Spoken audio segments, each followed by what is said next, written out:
es sobre el tema de la calendarización. ¿Mm?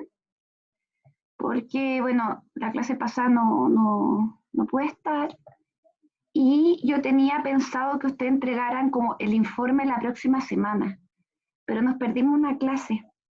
Entonces yo les quería proponer si es que dejamos la otra clase también de Rochar, que sería el 9 de diciembre, el 16 es receso de docencia virtual y que el 23 puedan entregar el informe clínico, ¿les parece?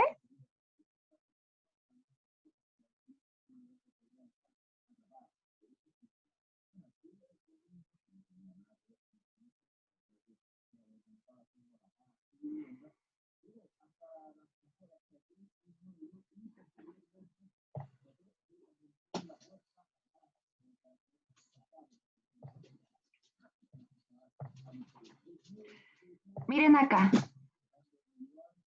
que el informe lo entreguen aquí el 23 de diciembre. ¿Están de acuerdo?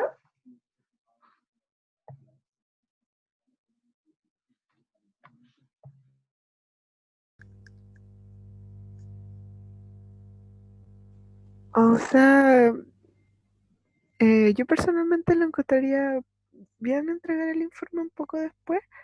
No sé los demás. El Loreto. No sé, Alejandro, Constanza, Mauricio, Verónica. ¿Cómo atrasar la entrega del Rochar para el 23? Igual podemos flexibilizar, puede ser para la semana el 23, considerando que esa semana es Navidad también, ¿no? Profe, buenos días primero. Yo a todos. Que no, me quedé pensando en qué debería llevar ese informe, entonces. eh, no, solo en eso, me quedé pensando en qué debería llevar ese informe, como para hablar si nos da para hacerlo para el 23, o mejor para esa semana. O sea, es un informe Rochar. Yo igual te voy a mostrar qué cosas debiese contener, ¿sí? Sí, se los voy a mostrar. ¿Mm? Lo que podríamos hacer, que es como la semana 23 de Navidad, podríamos como dar toda esa semana para la entrega, por ejemplo.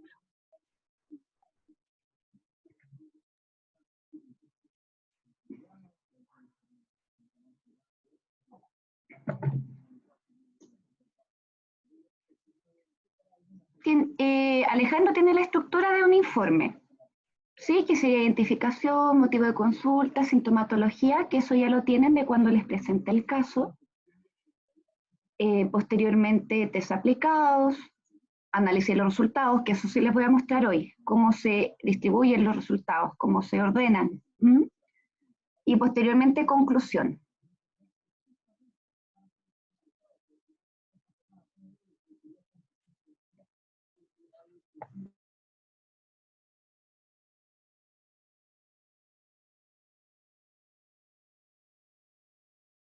Entonces, profe, esa sería la estructura que debería llevar el informe que tenemos que entregar esa semana, que me acomoda más lo de entregarlo la semana del 23 que el 23 como tal.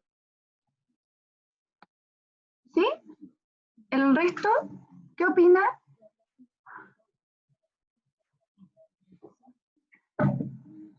¿Lo dejamos para la Profe, semana 23? a mí también me parece bien. Ya. Sí, porque quiero igual recuperar la clase que no estuve. Entonces me parece que es muy pronto la otra semana que lo entreguen. Ya les tengo que mostrar un poquito de las estructuras clínicas, les tengo que mostrar lo que es el análisis, o sea, como qué es lo que lleva el análisis de resultados. Entonces, a eso nos vamos a dedicar hoy día, ¿vale? Al menos la primera parte de la clase. La segunda podemos terminar ya la tabulación y que me vayan mostrando, ¿verdad? Como si es que avanzaron o no con las fórmulas. Recuerden que la idea del test de Rorschach es que hay una parte que es cuantitativa, que tiene que ver con la tabulación, y otra parte que es cualitativa, ¿m? Que tiene que ver tanto con los fenómenos especiales como con la interpretación hermenéutica que uno puede dar de la respuesta del evaluado en cada lámina, ¿no? Ya sea en términos de estructura del relato, ya sea en términos de lo que significa esa lámina en particular. ¿M?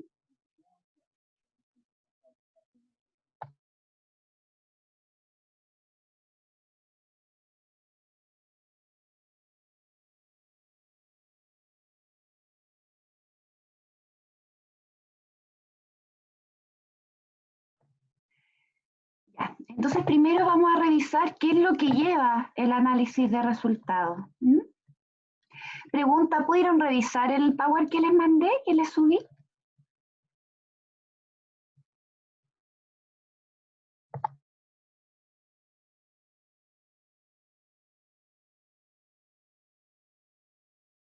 Profe, yo le eché una mirada, pero no lo pude ver detalladamente. Ya, súper. Ustedes en base a este PowerPoint pueden sacar la fórmula, sacar como todo lo que les pueda pedir para el informe, ¿ok?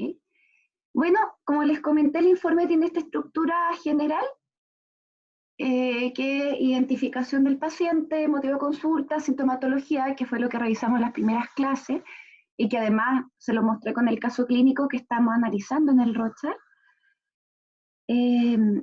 Y posteriormente el análisis, ¿no? Del mismo test. Entonces uno lo puede dividir por áreas. En el área intelectual uno puede evaluar la capacidad idea asociativa, el tipo de pensamiento, que es el tipo aperceptivo, el modo de enfrentamiento a la tarea, el examen de realidad y control de impulsos, los intereses, ¿no? Que están vinculados a la variedad que tengan los contenidos, a las respuestas populares o también las originales. Fenómenos especiales asociados a la falla del pensamiento, como contaminación, confabulación, fabulación, ¿sí? Esos son como fenómenos especiales vinculados a las fallas del pensamiento. Y también el A por ciento. El A por ciento también nos va a hablar del área intelectual. Por otro lado está el área afectiva, es decir, ustedes así tendrán que ordenar el informe, en estas tres grandes áreas. En el área afectiva estaría el análisis de las respuestas de color, es decir, el análisis interpretativo que puedan hacer de las respuestas de color, ¿sí? Recuerden que nosotros llegamos hasta la lámina 8, que es la lámina, que una lámina de es la lámina de los afectos, ¿no? Y que es llamativo porque justamente da varias respuestas, es decir, hay capacidad asociativa frente a estímulos afectivos. Sin embargo, hasta ahora, de lo que yo llevo del análisis con ustedes, no sé cómo habrán terminado la tabulación, ahí me la tienen que mostrar, no habría aún integración del color. También uno se puede centrar particularmente en aspectos vinculados como a afectos como de tipo agresivo, por ejemplo, en la lámina 2. ¿Sí? Recuerden que el rojo en la lámina 2 representa como aspectos más destructivos, más agresivos, y también en la lámina 8, que es justamente la lámina de los afectos. Otra parte del área afectiva tiene que ver con el tipo vivencial, ¿se acuerdan? Como dilatado, coartado, extrovertido, introvertido. Sí, un análisis del tipo de color. En este caso no lo hemos podido aplicar porque no ha existido referencia al color cromático, solamente en una lámina el color acromático, que sería un blanco. Respuestas de claroscuro, choques, fracasos y fenómenos especiales vinculados al color, ¿no? Que ya lo habíamos estado conversando. También aspectos dinámicos, ¿verdad? Por un lado, lo que es conflicto y defensa. Entonces ahí es súper importante que nos enfoquemos como en lo que significa cada lámina y el tipo de respuestas que entrega el paciente en estas, ¿sí? En los contenidos, si es que hay respuestas siniestras, qué tipo de fenómenos especiales y qué mecanismos defensivos van operando, ¿no? Si es más bien del lado de la decisión, de la disociación, de la idealización. En aspectos dinámicos, entonces uno incluye los conflictos significativos y también que de hecho, a la pasada, de lo que hemos analizado este protocolo, ¿cuál dirían ustedes que podría ser un conflicto o un área de conflicto?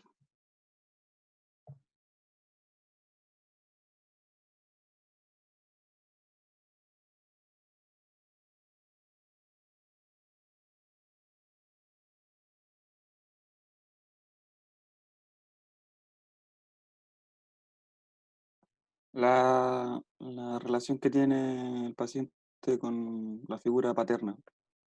Exacto, muy bien. La relación con la figura de autoridad.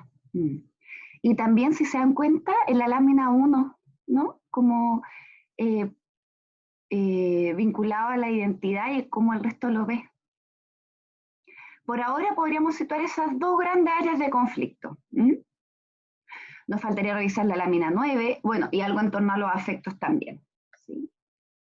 Nos faltaría analizar la lámina 9, que la lámina 9, al ser tan inestructurada, ha tenido o se le ha otorgado distintos significados a lo largo del Rorschach, ¿no? De las distintas escuelas de Rorschach.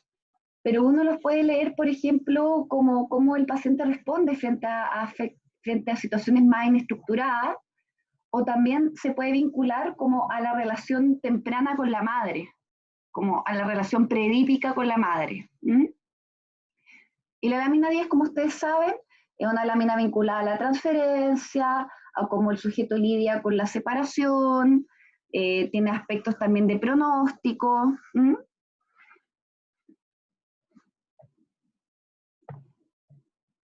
Bueno, identidad, ¿no? Entre los aspectos dinámicos. La lámina 1, contenidos humanos, que en este protocolo es interesante, ¿sí? Porque hay contenido humano, pero no hay mucho movimiento vinculado al tipo humano. Tipos de figura humana, movimiento humano y animales, las proporciones vinculadas como al contenido humano, animal, humanoide, animaloide, y la respuesta de defecto. Y por último, en los vínculos, en aspectos dinámicos irían vínculos y relaciones interpersonales. ¿Sí?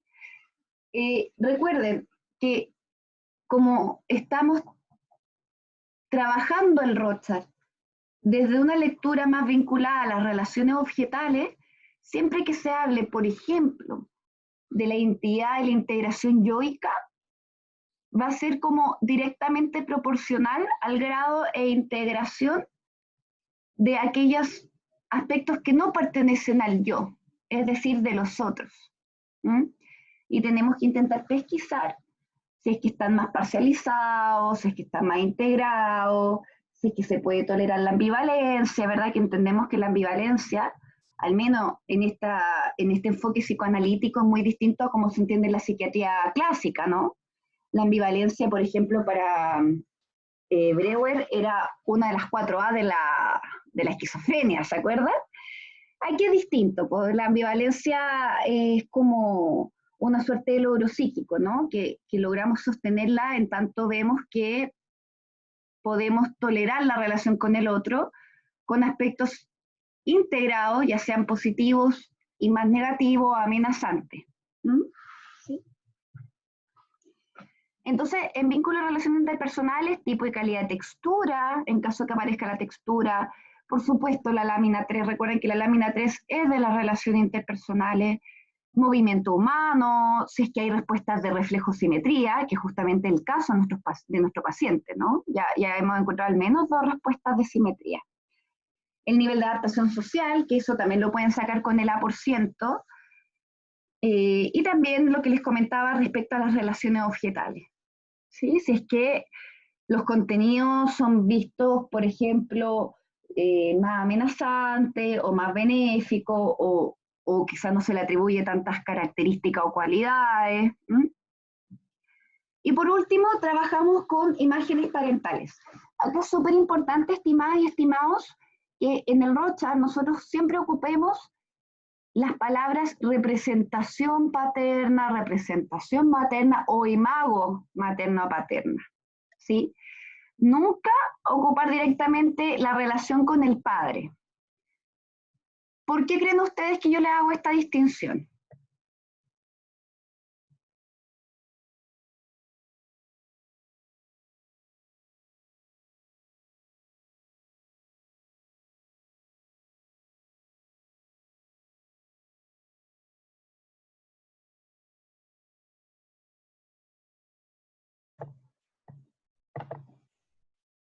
Constanza, ¿por qué crees que hago esta distinción?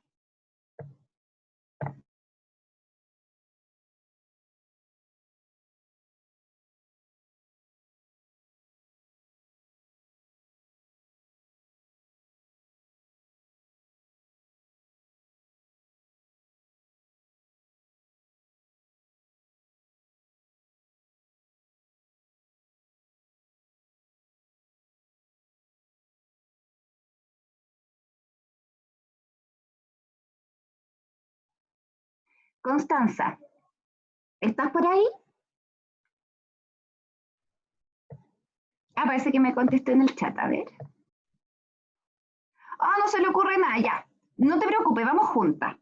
Mira, yo estoy haciendo la distinción entre que en el Rochar uno no debiese hablar de la relación con el padre o la relación con la madre al momento, ya sea de articular el informe, de escribirlo, o al momento también de la devolución de la información. Entonces, la pregunta orientada, Constanza, a que podamos establecer qué distinción hay cuando hablamos entre imago o representación paterna y la figura del padre y de la madre. Por ahí va la pregunta.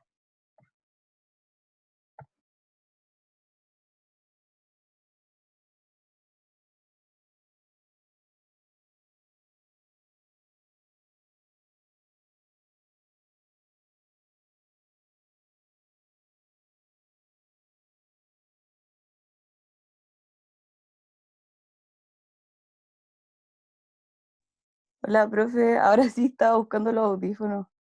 Lo Dele, único que, lo único que se me ocurre es como que al momento de leerlo no sea tan chocante para...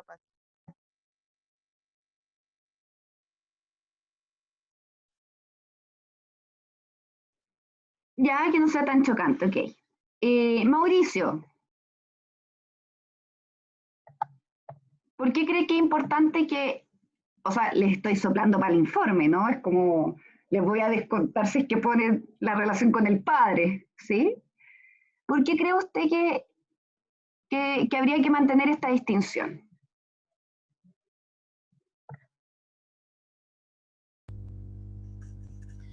Hola, ¿qué estaba pensando No se me ocurre. ¡Oh, chiquillos! A ver.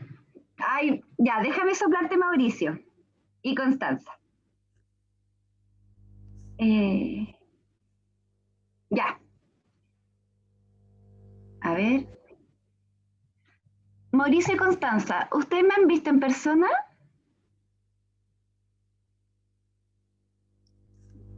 No, No, ¿verdad? No nos hemos visto, yo tampoco le he visto a ustedes en persona. Entonces yo no conozco a Mauricio o a la Constanza. No sé cuáles son su altura, no sé cómo miran, ¿verdad? Pero que no los conozca en la vida real quiere decir que no tengo ningún registro de ustedes en mi cabeza. no. Estoy tratando de establecer la distinción entre una representación del otro versus el otro, pensando que estamos desde el enfoque de las relaciones objetales, ¿no? Que justamente una de las características de esta escuela psicoanalítica es que hay un énfasis en aquello del orden de lo intrapsíquico, en donde yo me puedo vincular con el otro como alguien real, ¿no? Objetivo, qué sé yo, que está en la realidad, pero también me lo voy a representar internamente. Y voy a mantener representaciones del otro, ¿no? Que pueden coincidir en mayor o menor grado con cómo el otro es, pero principalmente se va a basar en el tipo de interacción que yo tenga con el otro y también en cómo yo ordeno o estructuro esas interacciones. ¿Se entiende o no?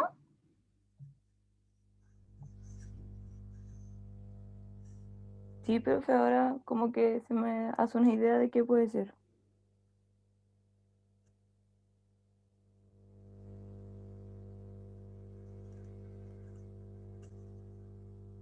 Muy bien, súper. Por eso la idea es como que ustedes hablen en términos de con respecto al imago paterna, con respecto al imago materna, ¿sí? Porque en algún punto nosotros ni siquiera conocemos a la madre o al padre. ¿Mm? Probablemente en el caso del paciente que estamos revisando ahora, él tampoco conoce mucho a su padre. ¿Sí? No sabemos cómo es. Quizás es excelente persona, quizás ha intentado acercar a él 1000 veces y la mamá le ha dicho que no, no tenemos idea. Pero sí a lo que podemos acceder es a cómo el paciente lo representa. Por eso le hago énfasis en esto de la representación, ¿vale? Bueno, y para las imagos parentales, por supuesto la lámina 4, que fue la que, a propósito de esa respuesta que Alejandro plantea, que podría ser un área de conflicto, la lámina 7 y la lámina 9 por lo que les comentaba, ¿no? Que hay autores que le tienden a atribuir como la relación predípica materna. Estimadas y estimados, ¿tienen alguna duda con estas áreas de análisis de resultados para pasar a hablarle un poquito de la estructura? Sí, profe, en una decía respuesta siniestra. ¿Me podría explicar lo que es eso, por favor? Alejandro, le voy a pedir un favor. Abra el libro de fenómenos especiales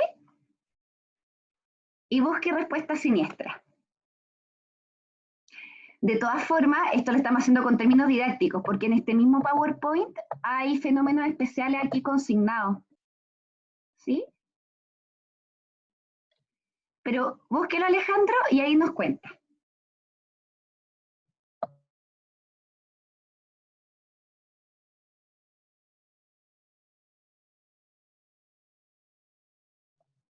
Respecto al análisis temático en sí, esto es lo que yo les pediría a ustedes para en su informe. ¿Está claro?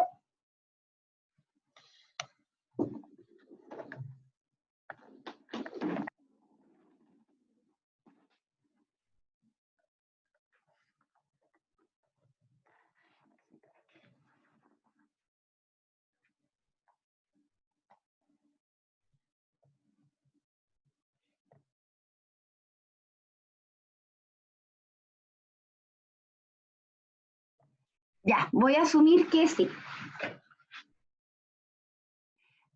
Alejandro, Sí, ahí lo encontré, profe. ya, ¿nos puede leer, por favor? Sí, dice contenido siniestro. Se pueden corresponder con contenido de por sí terrorífico, como vampiro, monstruo, fantasma, o contenidos que son siniestros para el sujeto y que así lo manifiesta. Casi siempre hace referencia a peligros presentes o futuros inmediatos, casi nunca ya pasados. Esto es porque lo ya pasado no produce generalmente miedo, salvo que así lo manifieste la persona. Puede ser un peligro frente a una agresión actual o futura, una explosión, dos animales salvajes al acecho, dado acá como ejemplo. Perfecto, Alejandro, muchas gracias. Ya, entonces ya nos vamos a meter de lleno con la estructura. ¿Mm? Bueno, en el texto que les mandé de estructuras clínicas en el Rochard, ¿sí? De Salah, Rancoret y Ditburn, no sé si habrán leído este capítulo, pero aparecen ciertos parámetros de análisis. ¿Mm?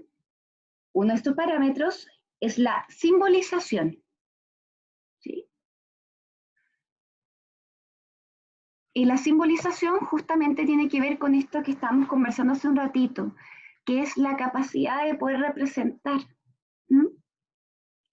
Recuerden que como seres que habitan el lenguaje, tenemos la posibilidad de hablar de cosas que necesariamente no están ahí. ¿Mm? Recuerden que la simbolización también está muy vinculada a la capacidad de abstracción. ¿Mm? Por ejemplo, les quiero preguntar a ustedes, ¿en qué cuadros clínicos se ve seriamente afectada la simbolización?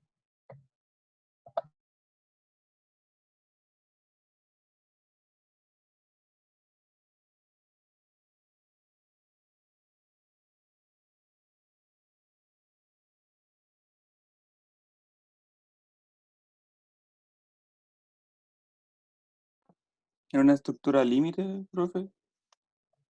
Ajá. En una estructura límite, particularmente en las áreas de conflicto, ¿sí? Puede existir una disminución de la capacidad de simbolización. Recuerden en esta área que, por ejemplo, piensen o asocienlo a los afectos. En la medida en que yo pueda representar mi propio estado afectivo y representar los estados afectivos del otro, también me va a permitir poder regular, ¿no? Como la expresión de los mismos. Entonces, muchas veces, por ejemplo, no sé, pues cuando hay acting out, ¿verdad? Vemos que hay no es que hayan personas, o sea, por ejemplo, al momento del acting out puede que ahí haya como una falla en la simbolización, ¿no? Es como que algo se actúa en la realidad, ¿sí? Que no pasa por vía elaborativa simbólica. Además de lo que menciona Alejandro, ¿no? Que podría darse como en ciertos tipos de estructura limítrofe o en ciertas temáticas conflictivas de la estructura limítrofe. ¿En qué otros cuadros clínicos creen ustedes que pueden encontrar algunos déficits vinculados a la simbolización? Voy a preguntar dirigidamente, ¿ya? Loreto.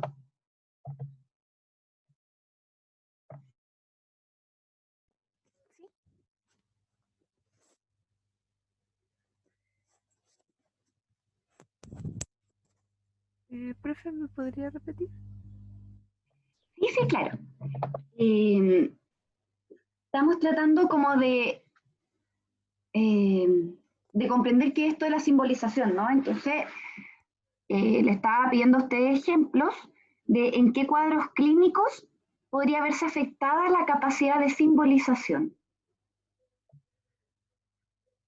Ah,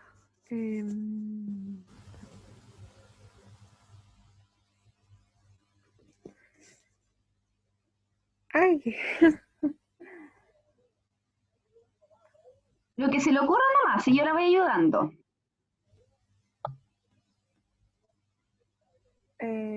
en los cuadros psicóticos. Ajá, ajá.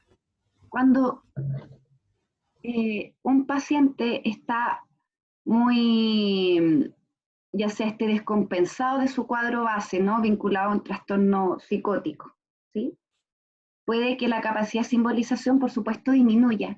Y ahí, Loreto, el pensamiento se pone muy concreto, ¿sí? Muy, muy, muy concreto. En los cuadros orgánicos, pero claro, ahí no es que falla ratos, en los cuadros orgánicos es como que está seriamente comprometida la capacidad de simbolización. ¿Mm? Y también no sé si le hará sentido, pero quizá, no quizá, presente también como en los casos de trauma, ¿sí? Como cuando han existido situaciones traumáticas no elaboradas, que no han tenido lugar, uno puede encontrar en los pacientes que justamente eventos vinculados, o sea, el momento vinculado al evento traumático o bien momentos posteriores pudiese verse afectada la capacidad de la simbolización, ¿no? De hecho, es por eso que hay algunos autores que plantean que cuando uno trabaja con temas vinculados al trauma, uno no debiese, por ejemplo, hacer interpretaciones, porque recuerden que la interpretación es una intervención psicoterapéutica que apunta a lo simbólico, po, ¿verdad? Es como, oye, te estás comportando de esta manera, como solía, voy a jugar, comportarse tu padre con tu madre, qué sé yo, ¿sí?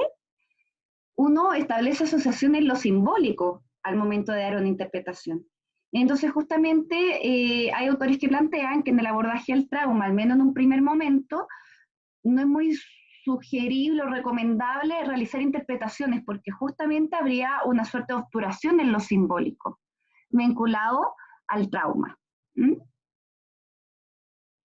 Estoy hablando en chino, porque si hablo en chino, me dicen y yo hablo o sea, menos en chino. No, profe, esa idea sobre el trauma se entendió. Al menos yo la capté. Ya, súper.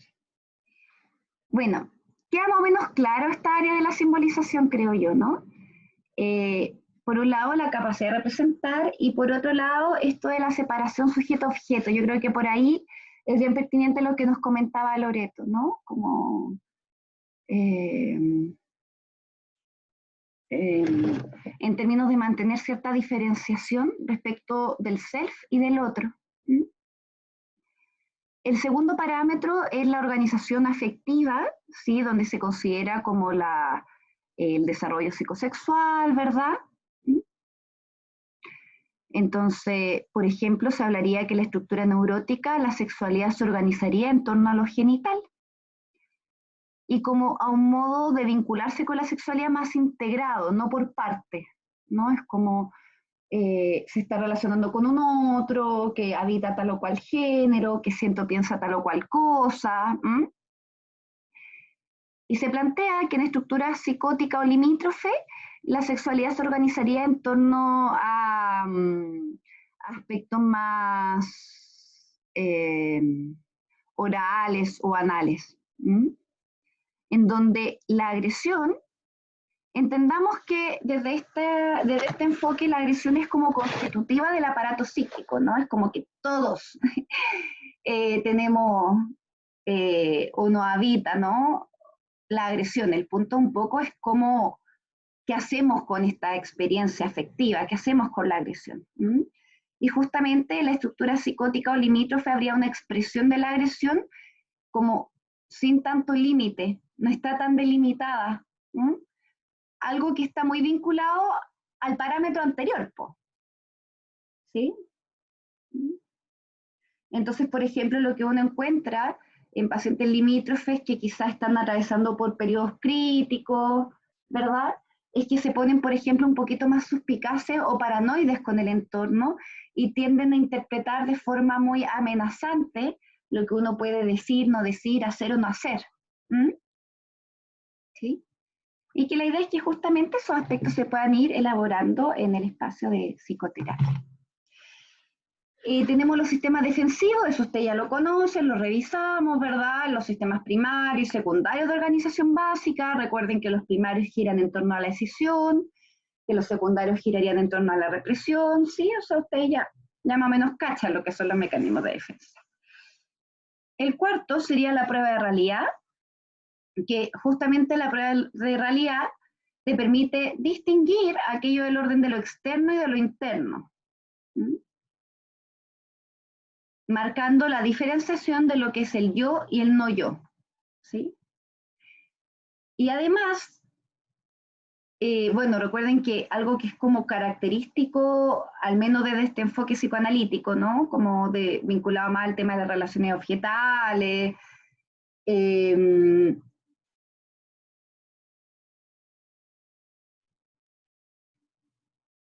se me fue la idea, disculpen. Voy a ir con la evaluación de los propios estados. Esto de la evaluación de los propios estados es interesante porque uno lo podría asociar, por ejemplo, al concepto de mentalización. Yo no sé si lo han escuchado, que la teoría de la mentalización es como una teoría de corte psicodinámico que es como, bueno, lo plantean Bateson y Fonagy, y se basa mucho en la teoría del apego, como para hablar de, o sea, en el abordaje con pacientes con trastorno de personalidad limítrofe.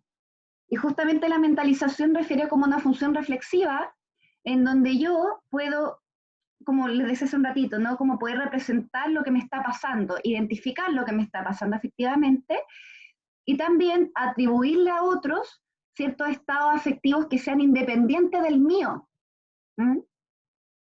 ¿Sí? Por eso, por ejemplo, estos autores van a plantear que la identificación proyectiva es un mecanismo de defensa muy característico, ¿no? De personas con estructuras de personalidad borderline. Porque es como yo siento esto, pero se lo proyecto en el otro y el otro siente esto. ¿Sí? Entonces, cuando hablamos de diferenciación del yo y no yo, no es solamente como saber que yo soy yo y que el otro es el otro, sino también poder comprender que el otro es distinto, que tendrá otros tipos de estados subjetivos quizás que yo incluso no podré entender. No atribuirlos directamente a mí. Recuerden que es una característica de la alteración. Y me acordé de lo que les quería decir antes. Que es una característica de la alteración del sentido de realidad, ¿no? Como decir que, como atribuirle al otro o lo que le pasa al otro como exclusivamente con lo que yo hago o conmigo. ¿Mm? Desde otro enfoque quizás más cognitivo se le llama personalización, ¿no? Y por último, el tema de las relaciones objetales, ¿sí? Ahí, de las relaciones de objeto, ahí, bueno, pueden revisar sus apuntes, ¿verdad? De las cátedras que han tenido previamente a esta. Recordarles que en un primer tiempo psíquico los objetos aparecen más bien parcial, ¿verdad? Ya sean de un corte más, como más protector, satisfactorio, gratificante, y por otro lado, aspectos más amenazantes. Recuerden que lo que se espera como logro psíquico es que ambos aspectos puedan integrarse, ¿no? Y armar esto que hablamos de objeto total. Pero la integración no es cosa fácil, ¿no? Uno dice, integrar, pero chuta, no es tan fácil integrar, porque en algún punto, para yo poder integrar aspectos más amenazantes, agresivos, destructivos, ya sea de mí misma o del otro, tengo que poder percibir con más poder, por así decirlo, estos aspectos más benéficos, más protectores, porque si no, no voy a poder integrar, porque en el intento de integrar, como lo amenazante se va a acercar tanto a esto como más gratificante, no, pues yo lo voy a querer volver a alejar. ¿Se entiende, no? Entonces, por eso es súper importante considerar que cuando hablamos de proceso de integración siempre tenemos que enfocarnos a poder favorecer aquellos aspectos vinculados a la protección, al cuidado, a lo gratificante para que pueda sostener aquellos aspectos más agresivos, más destructivos y que no desintegra al yo, que no lo amenace. Entonces, justamente lo que encontramos en pacientes, ¿verdad?, con patologías más borderline, es que se le hace muy difícil poder integrar aspectos displacenteros del self, ¿sí? En el self. ¿Mm? Porque justamente es muy amenazante. Entonces ahí podemos ver un montón de ejemplos, ¿no? O sea, por ejemplo, personas que, no sé, se mandaron a una embarrada grande y no pueden tolerar la culpa y la proyectan en el otro. Es que tú me hiciste hacerte esto. Por ejemplo, ¿sí? Entonces es interesante porque la medida en que uno va integrando, viendo al otro como un objeto total y viéndose a uno mismo como un objeto total, por supuesto que posibilita también que uno se haga responsable de qué, de los propios estados afectivos, de las propias conductas y sus consecuencias. ¿Mm? Ya, aquí le hice como un mini resumen del capítulo, del libro que les conté. ¿Tienen alguna duda, pregunta, algo que quieran comentar, alguna asociación?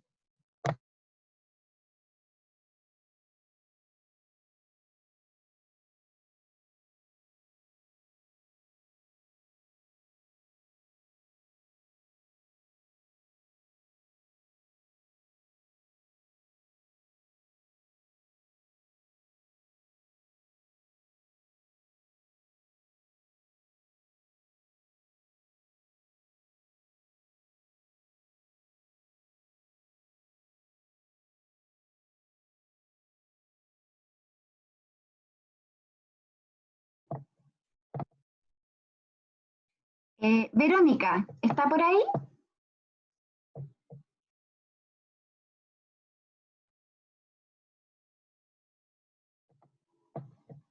Sí, profe. Ya. Verónica,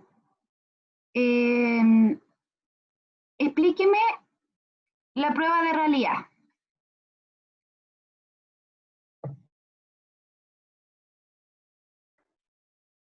Yo lo entiendo como la capacidad que tiene una persona como de enjuiciar la realidad, es decir, que lo que está afuera sea distinguible de lo que pueda distinguir del mismo del resto del mundo, de lo interior de lo exterior. Muy bien, Verónica. ¿Y qué más? Cuando hablamos del lado, porque ahí estaríamos como, tú bien dices, cuando se enjuicia, ¿no? Sí. Puedo tener, por ejemplo, producciones psicóticas y las puedo enjuiciar. Eso es llamativo. Yo te podría decir, por ejemplo, Verónica, oye, me pasa que estoy, no sé, viendo al diablo que a mí me pasó muchas veces en el hospital donde yo trabajaba, pacientes que te decían, oye, veo al diablo, pero que en algún punto sabían que no era el diablo. Entonces ahí uno dice, ah, está enjuiciando, ¿no? Está muy bien, Vero. Y ahora explícanos un poquito cómo, a qué podríamos asociar la alteración del sentido de realidad.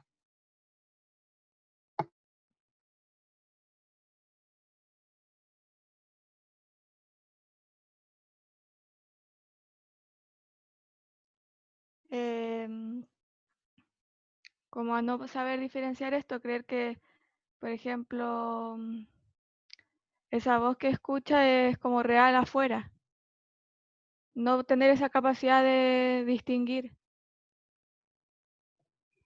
Ahí sería una alteración del juicio, ¿verdad? Ah, Pero ¿y del claro. sentido? Mira, te lo estoy marcando acá, espérate. Wait, te lo voy a marcar aquí. Déjame buscar el... Ahí.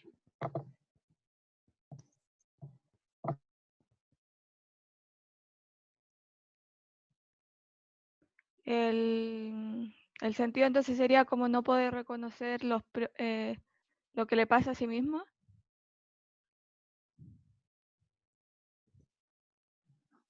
Muchas veces tiene que ver con no poder diferenciar lo que nos pasa a nosotros mismos, poder reconocer nuestros propios estados afectivos y también atribuir nuestros propios estados afectivos al otro.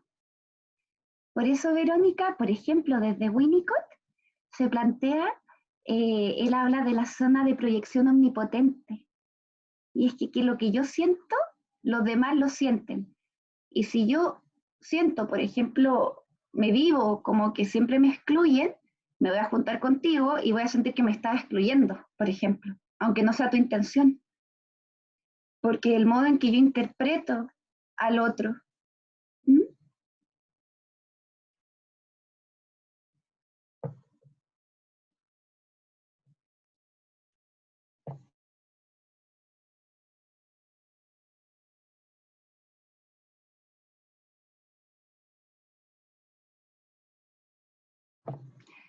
Bien, sigamos. Vamos a ir con la estructura psicótica. Ya, primero que todo, estimadas y estimados, distinguir entre estructura psicótica y trastornos psicóticos. ¿Vale? Porque los trastornos psicóticos, que uno lo encuentra en el DCM o en el CIE-10, ¿verdad? Que te dicen, qué sé yo, esquizofrenia, trastorno esquizoide, trastorno delirante, ¿verdad? Como toda esa, bueno, todos esos cuadros que ustedes ya han escuchado son distintos a los que planteamos acá respecto a la estructura neurótica. No corresponde a la definición de la psiquiatría clásica. Yo creo que esta es una distinción súper importante. Se pueden describir fenómenos psicóticos en una estructura no psicótica. De hecho, no es raro que, por ejemplo, pacientes con, no sé, una estructura limítrofe de la personalidad puedan hacer episodios de micropsicosis. ¿Sí? Entonces, esto es interesante porque no es que todo fenómeno psicótico, por fenómeno psicótico, lo voy a llevar como a los lugares comunes, ¿no? Alteración en la sensopercepción y alteración en el contenido del pensamiento. Vale decir, alucinación y delirio. ¿Sí? El lugar común lo voy a llevar.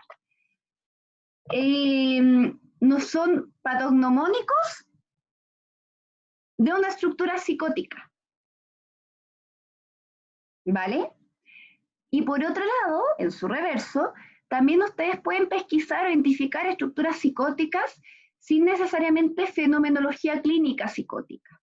Es decir, para que nosotros planteemos que el paciente tiene una estructura psicótica, no es necesario que esté alucinando, no es necesario que esté delirando. Hasta acá, ¿se entiende esta distinción?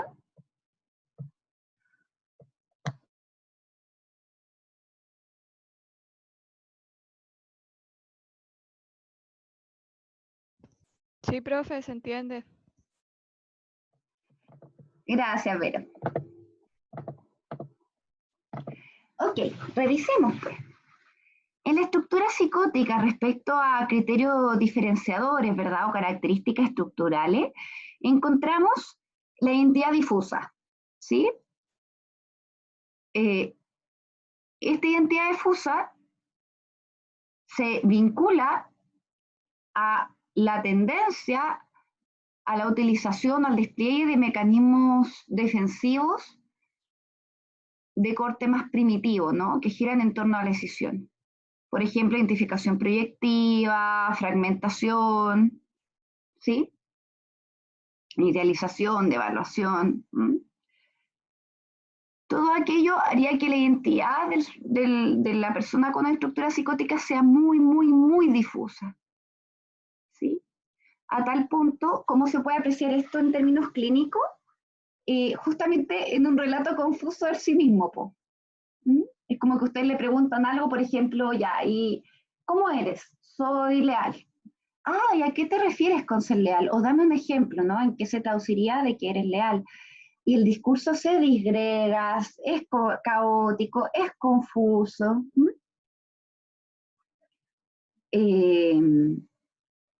Puede haber una afectividad disruptiva. Ojo acá, porque cuando hablamos de afectividad disruptiva, lo podemos llevar a distintos lugares, ¿no? Por ejemplo, a la angustia. Los pacientes pueden experimentar una angustia como de desintegración extremadamente potente. Que justamente cuando hablamos de angustia de desintegración, es como que, y uno está al lado, por ejemplo, al frente como terapeuta, como que uno no aparece mucho. Como que la angustia de desintegración lleva a un estado de ensimismación tan potente que el otro se pierde. Cuando yo hablo del otro como alteriano, el otro como alguien distinto a mí, se pierde. Entonces la afectividad disruptiva tiene que ver, como que, se los quiero poner de ejemplo porque uno pudiese pensar disruptivo como alguien que llega y tira una puerta, ¿no? Así como, ándate a la punta del cerro. No necesariamente. Afectividad disruptiva tiene que ver con cómo, a propósito de que la simbolización está como un poquito alterada, ¿no? Es como que el afecto irrumpe en el sujeto y se pierde el otro. En ocasiones puede ser impulsiva. Yo ahí quisiera hacer una apreciación. Yo creo que puede ser impulsiva particularmente cuando el paciente está descompensado. Y si uno lo mira, chuta, o sea, si tú estás en un espacio, imagínate en la sala de clase, y ves que todos tus compañeros te quieren hacer daño, que te quieren atacar, y alguien llega y te toca el brazo, tampoco, si uno lo mira de esa lógica, tampoco será tan raro, ¿no? Como, ay, sale acá, qué sé yo. ¿Sí? Bueno, sentimientos confusos y también altamente perturbadores. El juicio está alterado, como nos comentaba no me acuerdo si era la Loreto o la Vero, pero efectivamente el juicio está alterado. Los hechos pueden estar muy confusos. Hay pacientes que, ponte tú, vivieron una experiencia, qué sé yo, un cambio de casa el año pasado y te dicen que se cambiaron de casa hace una semana, por ejemplo. La capacidad de organizar, de historizar, de lo cronológico se altera.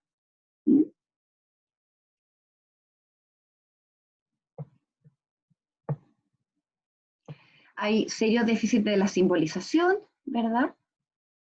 Predominio, como se plantea acá, de la ecuación simbólica. Y miren acá, esto es interesante. Yo no sé si han escuchado este término de la Helen Dutch, que se utiliza mucho en psicoanálisis y la psicología en general. De hecho, por ejemplo, en la línea del psicodrama, yo no sé si ustedes conocerán de psicodrama o les interesará, se utiliza mucho esto, que es el como si. ¿Sí? El como si es una función psíquica muy interesante, porque no es lo mismo que yo haga como si fuera, me voy a poner bien burda, ¿no? como si fuera la madre el paciente, ¿no? Trato de leerlo, trato de escucharlo, trato de darle un lugar, de interpretar lo que siente, a que yo diga, yo soy la madre de. Si se dan cuenta, el como sí, como función psíquica, va a instalar algo del orden de lo simbólico, que me permite no bloquear, ¿sí? ¿Mm? Una cosa es que yo diga, sí, yo soy Raisa y claro, no sé, cuando estoy con mi amigo hago como si fuera profesora, estoy jugando, ¿sí? A veces me gusta explicar cosas, qué sé yo, ñoñería vinculada a esto, ¿sí? En otros ámbitos de la vida. ¿M? A que yo diga, yo soy la profesora de, por ejemplo, amigos, colegas, qué sé yo. ¿Se dan cuenta cómo el como sí en algún punto permite algo del orden de, como de la interpretación de un rol? Por ende, tú te puedes entrar, puedes salir. Y justamente lo que se plantea en la estructura psicótica es que este como sí se pierde. Entonces, por ejemplo, no sé, yo me acuerdo de pacientes del hospital que, no sé, el médico, ¿no? El médico que teníamos en la unidad, que era mucho mayor que el resto, qué sé yo, habían pacientes con estructura psicótica que no era como que fuera el padre, era el padre, y se vinculaban con él como si fuera un padre, ¿sí? Entonces, hay interesante esta noción del como sí. ¿Mm?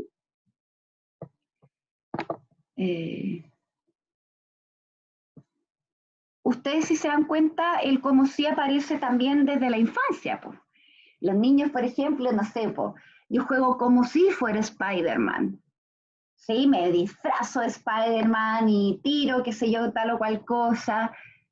Pero en algún momento, no sé, cuando mi mamá me llama a cenar, qué sé yo, dejo este Spider-Man y vuelvo a ser Pepe, qué sé yo. ¿Sí? ¿Qué encontramos en los pacientes psicóticos? Chuta, no es que fueran, no es como si fuera Jesús, en los delirios mesiánicos, ¿no? Es Jesús. Le he dado demasiados ejemplos del cómo sí. ¿Se comprende?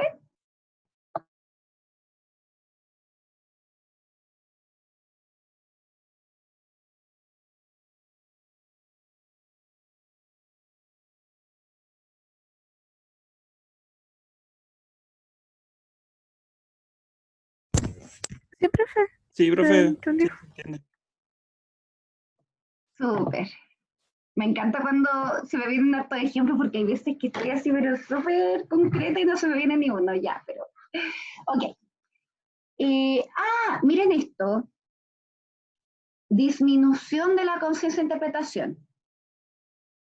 O anulación de la conciencia de interpretación. Aquí le voy a pedir a Loreto. ¿Loreto estará por ahí? Sí, profe.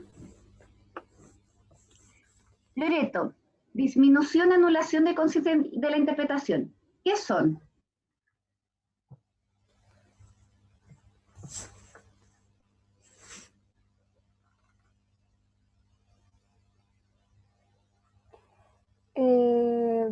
Bueno, según lo que leo ahí, tal vez sería como cuando,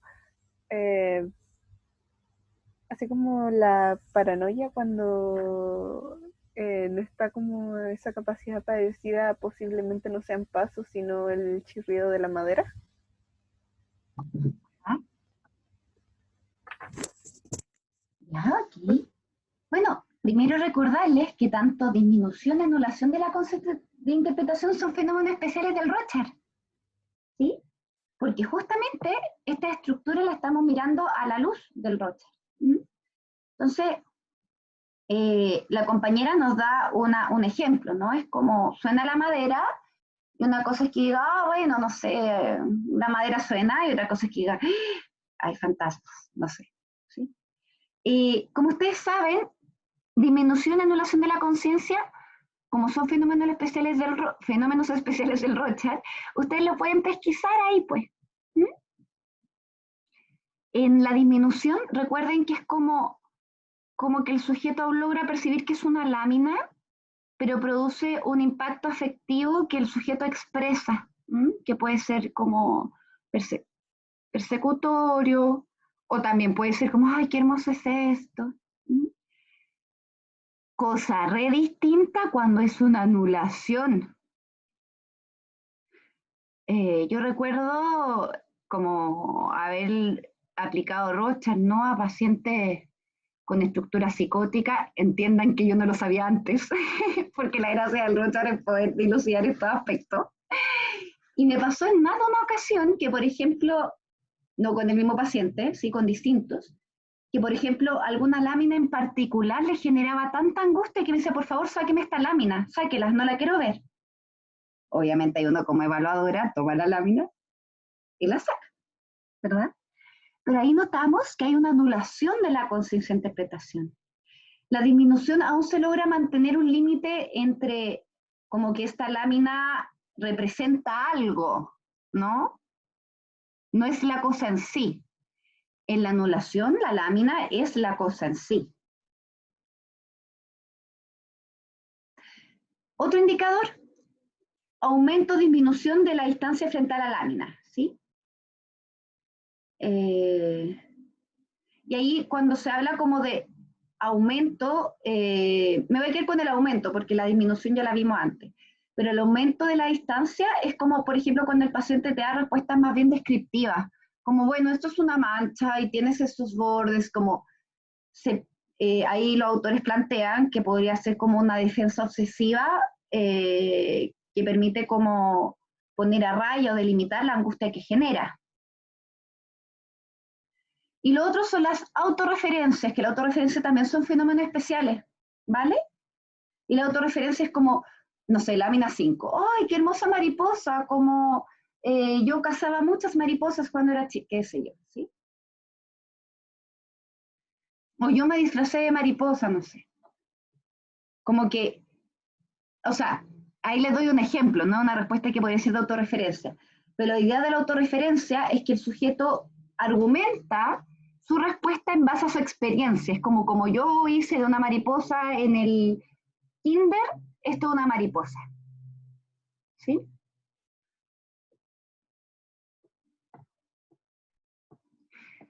Vinculado a la organización afectiva, se plantea que hay mecanismos destinados a elaborar y transformar afectos, ¿verdad?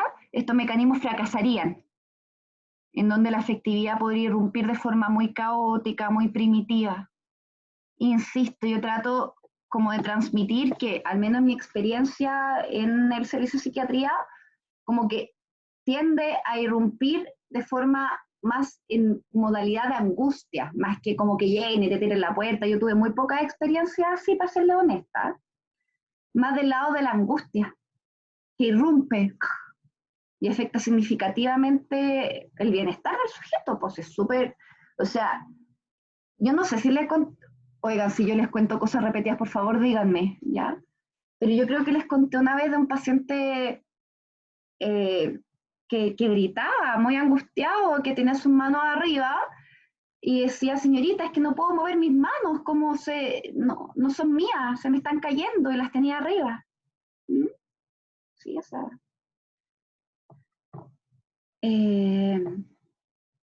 Con respecto a la sexualidad, en el Rorschach aparecerían contenidos sexuales como de forma muy moderada, ¿sí? Como alusiones demasiado directas a ya sea interacciones pregenitales o a los genitales propiamente tal, ¿sí? Podría haber, no sé, pues como alusiones muy directas, no sé, pues situaciones de pareja, por ejemplo, un hombre y una mujer teniendo sexo, se le ve el pene, ahí está la vagina, ¿sí? Están pegados por las manos, como fenómenos también simbióticos, de fusión.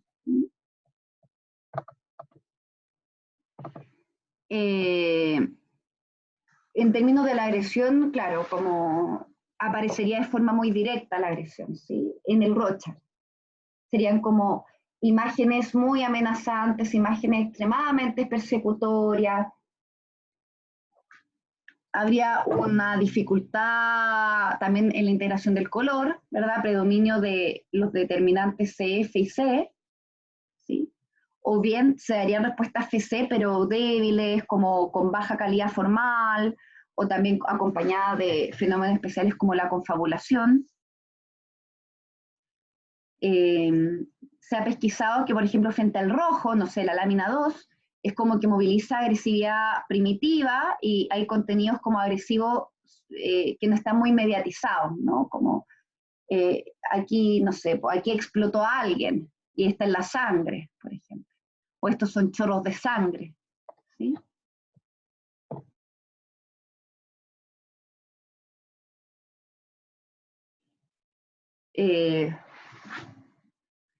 Podrían haber como, bueno, recuerden que como la estructura psicótica se vincula como una falla en la prueba de realidad, las calidades formales en general no estarían muy buenas. Y habrían respuestas como el tipo, no sé, cáncer, que se come el cuerpo, por los colores. Se dan cuenta que la respuesta es como algo arbitraria respecto a la argumentación de la misma.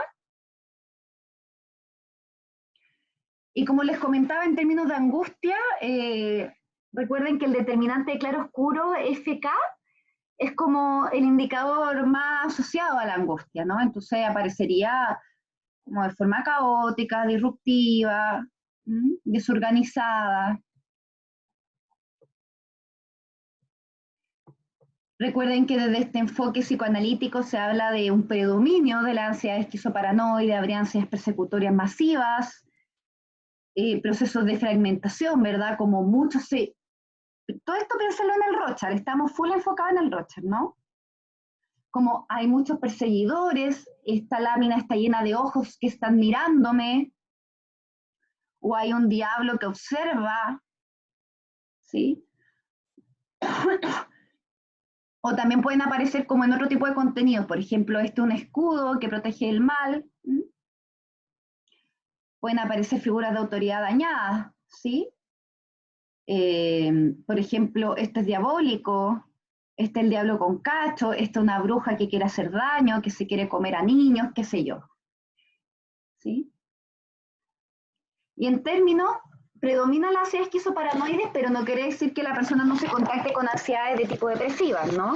Solo que las ansiedades de tipo depresiva aparecerían con un tinte más como vinculado al derrumbe, a la desesperanza, a la imposibilidad de recuperar los objetos amados. Entonces pueden aparecer en el Rorschach respuestas como de objetos muertos o que están muriendo, por ejemplo, bebés destrozados, ¿sí? O animales enterrados vivos. Un poquito lo que el Alejandro comentaba al comienzo de la clase, ¿no? Como esto de la respuesta siniestra.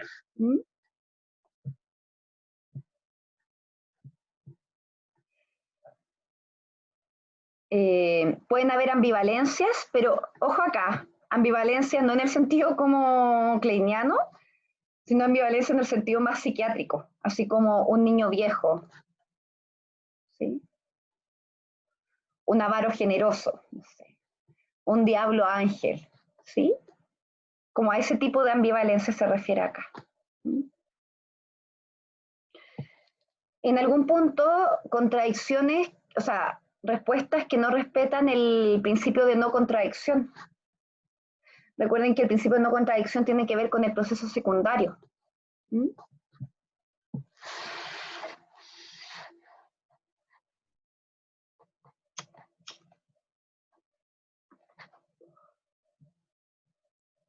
Otro proceso defensivo derivado de la escisión.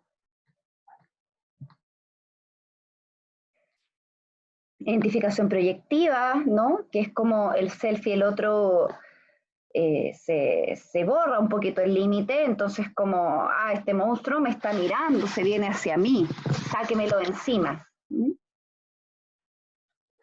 Y también podemos ver fenómenos de idealización primitiva como objeto bueno, ¿no? Como totalmente separado del malo, como este es un ángel increíble, precioso, que trae paz al mundo. ¿Sí?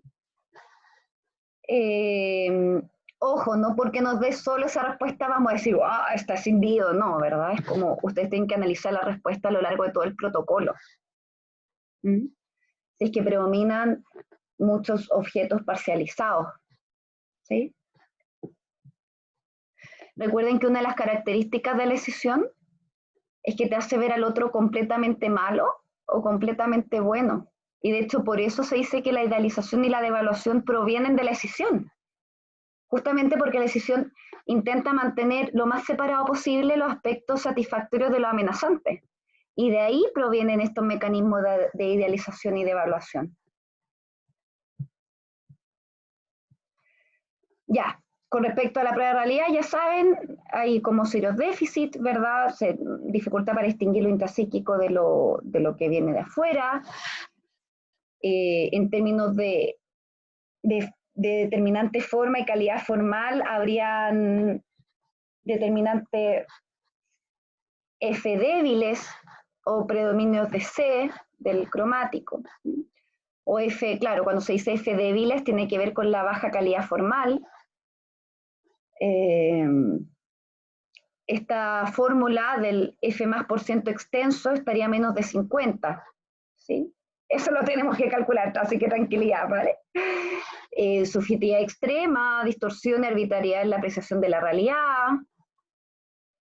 Hay respuestas populares, pueden haber respuestas populares, pero como que ideosociativamente pobres.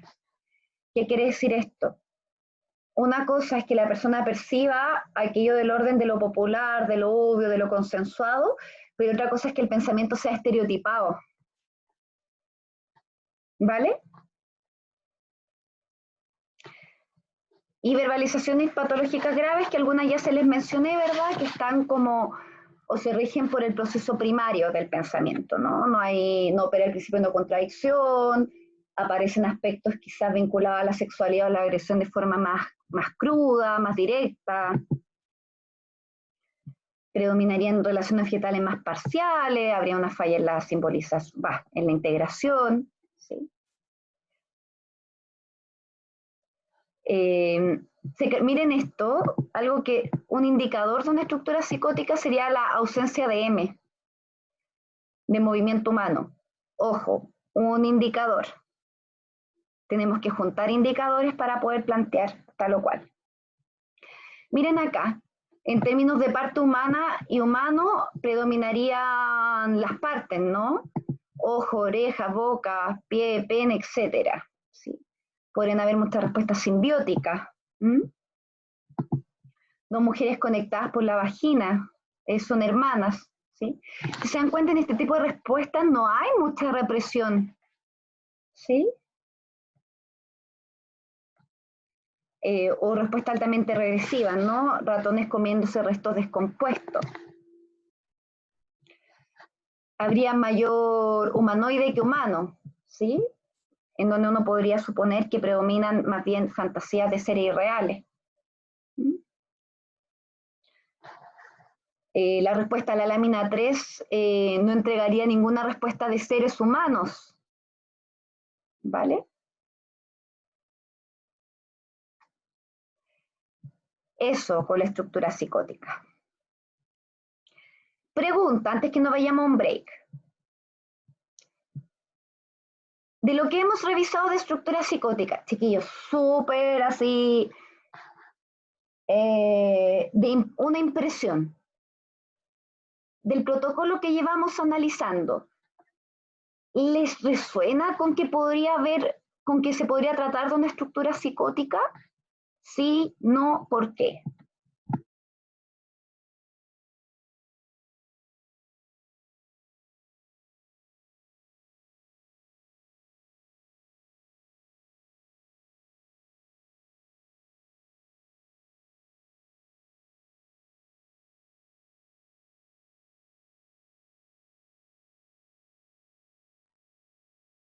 Alejandro, ¿está por ahí?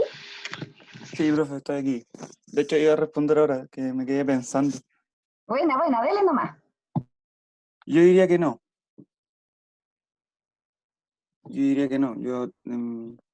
Me hizo sentido algunas cosas que estaba leyendo acá, la ausencia de M, lo que pasa en la respuesta 3, pero por la calidad de la respuesta, se me hace que puede pertenecer a otra de las estructuras. Y que los dilemas que vemos respecto al afecto pueden tener relación con la estructura, con otro tipo de estructura, que puede ser estructura neurótica y temas con la represión. Bien. La verdad, súper buena. Yo ocupo harto la palabra intuición, Alejandro, pero no, o sea, porque creo que cuando uno intuye algo es porque uno ya tiene una representación de aquello, de lo cual está planteando, ¿no? Como que ya hay algo que a uno ya le va calzando. Efectivamente, este no es un protocolo característico de una estructura psicótica. En algún momento les mostraré otro. Y ahí van por los tipos de respuestas. Porque si bien hay algunas cosas que son llamativas en el protocolo que venimos analizando, ¿no? Que no hay integración del afecto, que efectivamente hay algunas formas no muy bien vistas, que hay ausencia de movimiento humano en la lámina 3. Si bien son indicadores de la estructura psicótica, vemos que las respuestas, características de las respuestas psicóticas tienen otros tintes, ¿no? Vinculados a lo que hemos venido conversando.